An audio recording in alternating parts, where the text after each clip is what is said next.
Choisir de devenir papa. Quand est-ce et comment ça se décide? À quel moment on se dit qu'être parent, ça va faire de nous quelqu'un d'accompli? C'est pas comme une envie pressante en pleine nuit, T'as juste pas à te relever et faire ce que t'as à faire. Non, il y a forcément quelque chose qui le déclenche.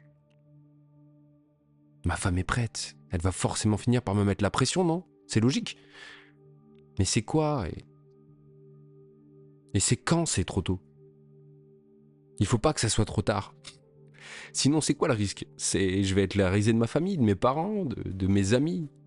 Le seul à pas avoir d'enfant. Les 30 ans approchent. Comment on fait? Ça en fait des questions pour faire une introduction. Je vous l'accorde. Je suis d'accord avec vous. Et je sais que vous avez peut-être déjà un petit peu mal au crâne. Mais laissez-moi une chance. Laissez-moi une chance de m'expliquer, d'argumenter un petit peu. On va pas se mentir.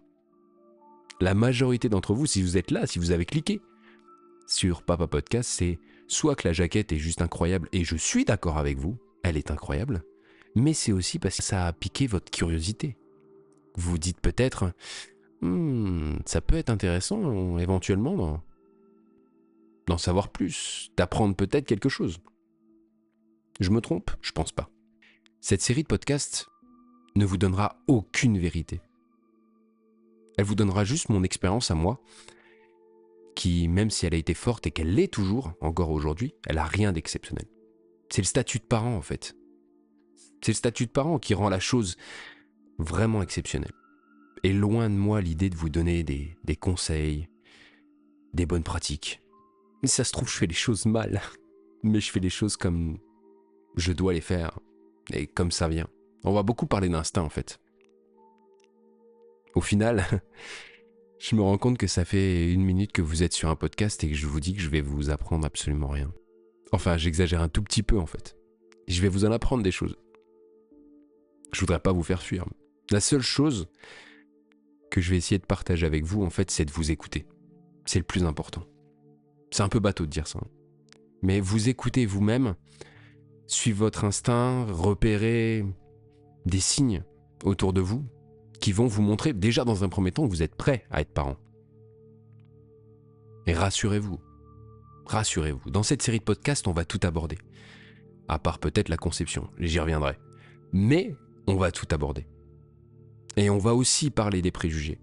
Parce que ça, c'est un sujet qui est extrêmement important. Des préjugés, de la vision des autres, de toutes ces phrases qu'on entend à longueur de journée par nos parents ou notre entourage, qui nous a toujours sorti à propos des enfants. Ça y est, c'est fini, c'est la fin. C'est la fin de ta vie de jeune adulte. C'est la fin de ta vie d'adolescent. T'es un adulte maintenant, t'es un parent, sois responsable, lève la tête, bombe le torse. Waouh, ces préjugés.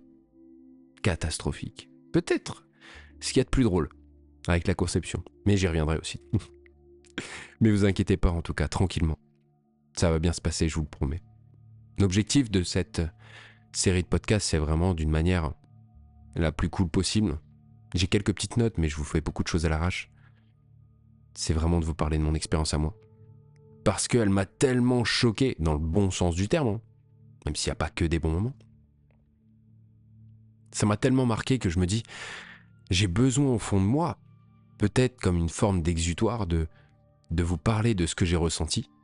Et je me dis que, ne serait-ce que d'en parler, et je vais peut-être aider quelqu'un à se poser des questions sur lui-même ou sur elle-même, sur sa manière d'aborder les choses, et peut-être que ça l'aidera au final.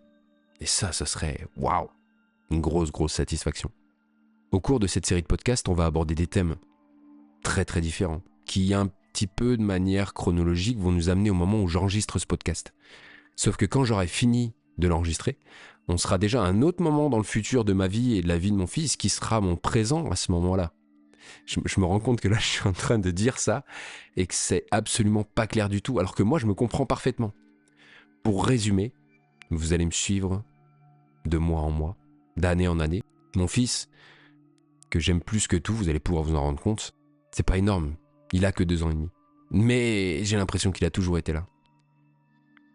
Et de nombreuses choses se sont passées pendant cette période avec lui, vous imaginez bien. Et si je compile ça à la décision de devenir père, à la conception, on y reviendra tout à l'heure, Le running gag pourri. L'attente de son arrivée, l'accouchement, j'en passe.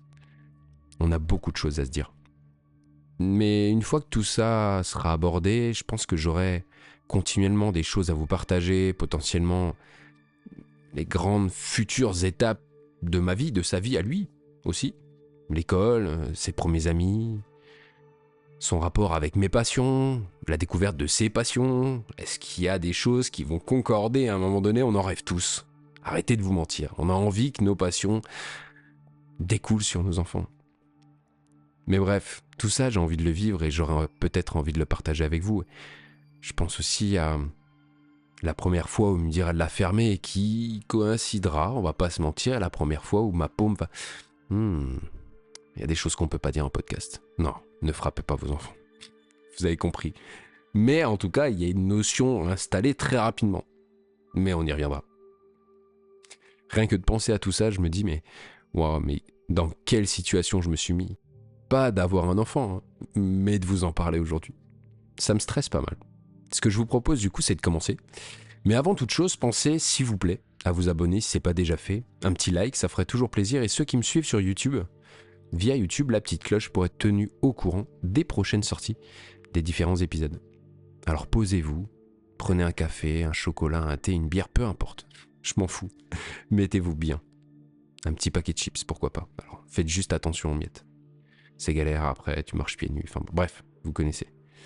Ou alors allongez-vous et préparez-vous à vous endormir avec ma douce voix suave et chaleureuse. Oh, je me dégoûte quand je fais ça. Bien entendu, mes amis et en voiture qui écoutent des podcasts, on est ensemble, je ne vous oublie pas. Quelle que soit la situation dans laquelle vous vous trouvez là maintenant, on est parti pour ce premier épisode du Papa Podcast.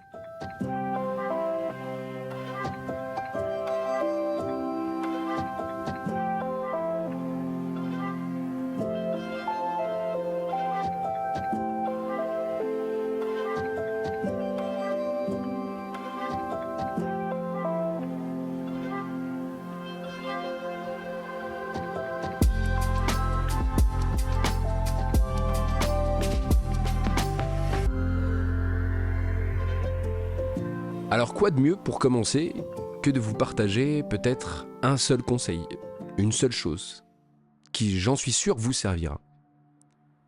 Parce que le truc quand tu es papa, c'est ce qui peut être à la fois stressant mais motivant, je dirais, c'est qu'on n'a qu'une seule chance de pouvoir bien faire. Anticiper un maximum de choses, ça va vous éviter des situations où vous allez vous sentir dépassé.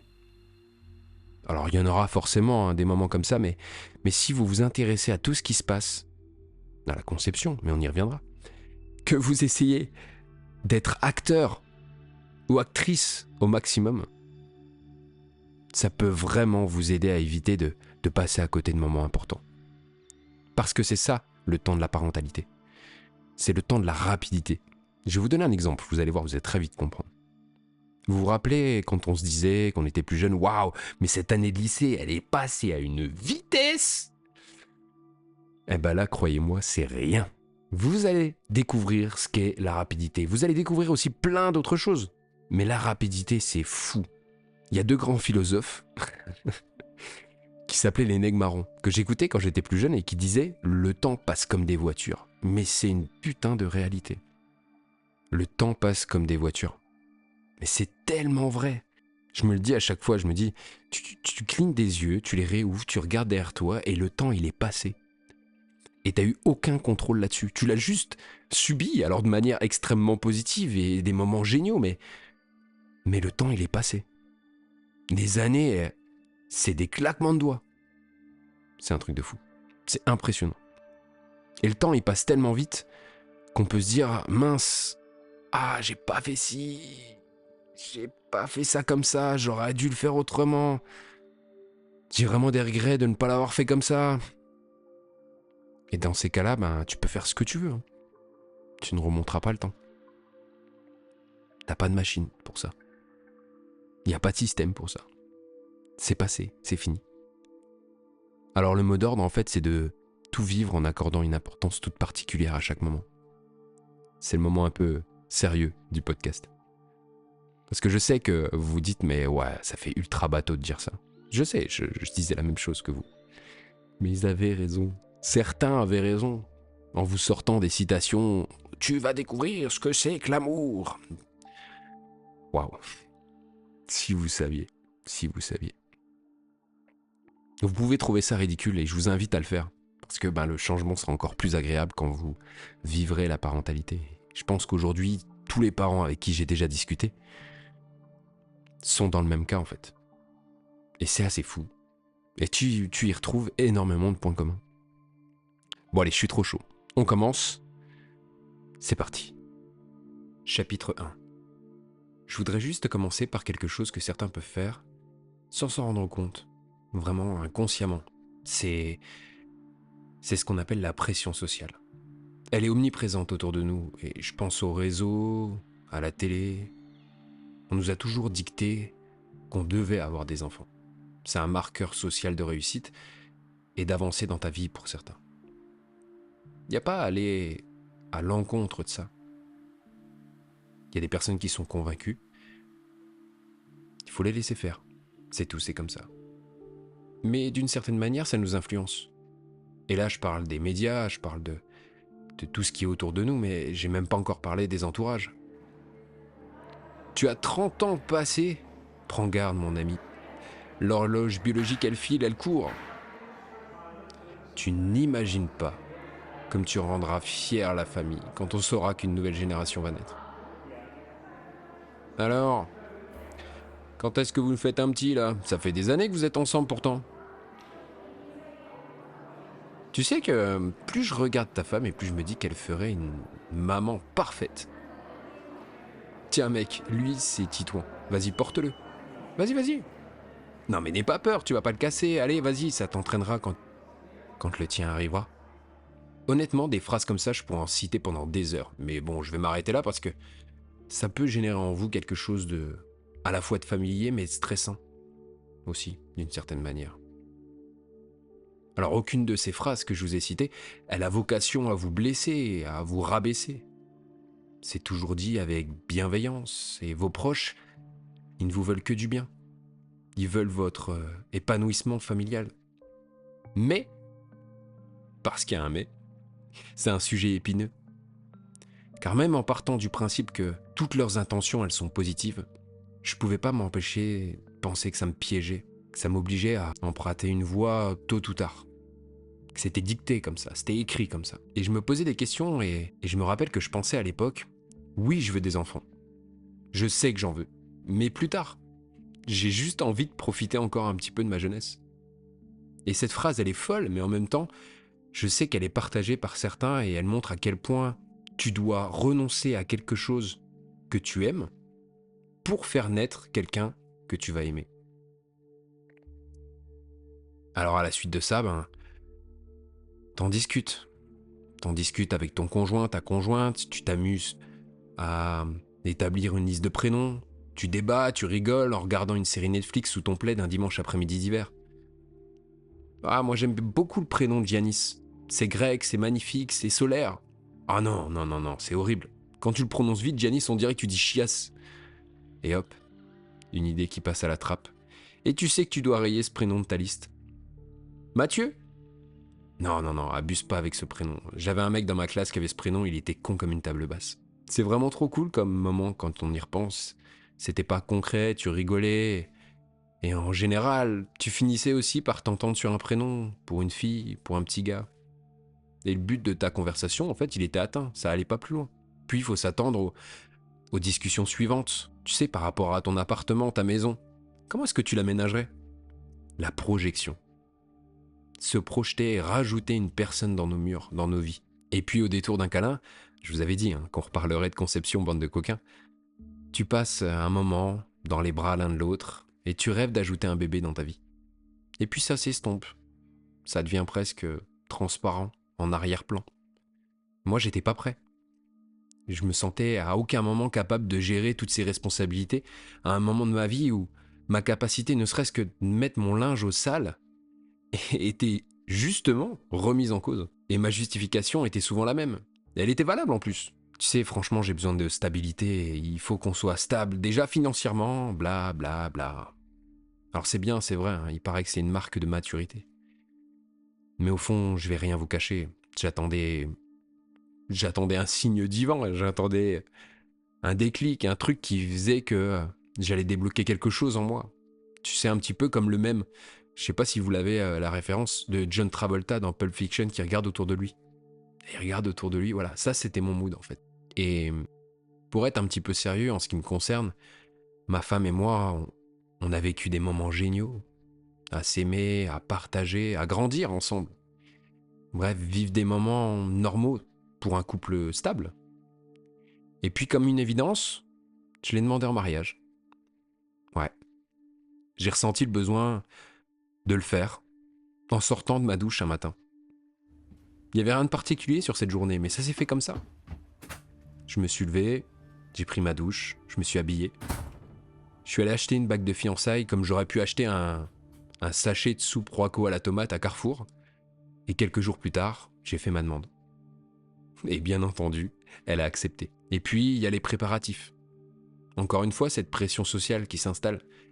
Et tout ça, ça nous a menés aux moments les plus sombres de ma jeune existence. On a passé une année très très dure. Et ça a conduit au final à l'annulation, la pause, une mise en parenthèse de ce qui devait être à la fois la plus belle fête de notre vie, mais une étape importante dans notre vie de couple. Un tampon. De toute façon, rien n'est jamais facile. Et si c'est le cas, c'est que ça perd de sa valeur. Alors des mois se sont passés, on en discutait, on se disait mais comment est-ce qu'on peut se relever de tout ça? Comment est-ce que on peut se remettre à avancer dans notre couple? Ne serait-ce que de l'envisager, c'était presque impossible. C'était très dur, très très dur, trop dur pour imaginer fonder une famille sur des ruines presque encore fumantes de notre mariage. Et puis un petit événement est arrivé. Pas grand-chose, un détail de notre histoire. Nous sommes en guerre. En guerre sanitaire, certes. Nous ne luttons ni contre une armée, ni contre une autre nation. Mais l'ennemi est là, invisible, insaisissable, qui progresse. Aïe aïe aïe, sacré Manu. Le confinement.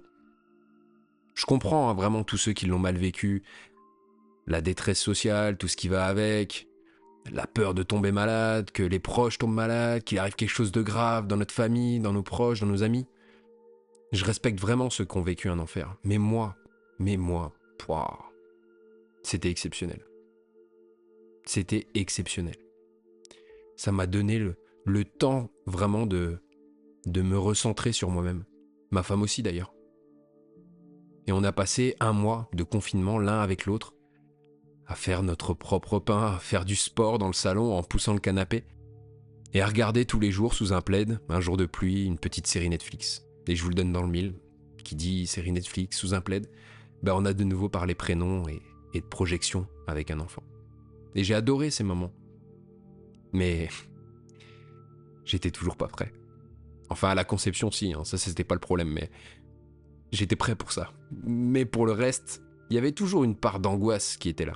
Et c'est juste quelques semaines, mois plus tard, que je me vois encore me réveiller un jour d'une semaine classique, banale, avec un petit brin de soleil qui perce à travers mon volet roulant, entendre les oiseaux chanter, etc., etc., etc. Ça m'a paru comme une évidence.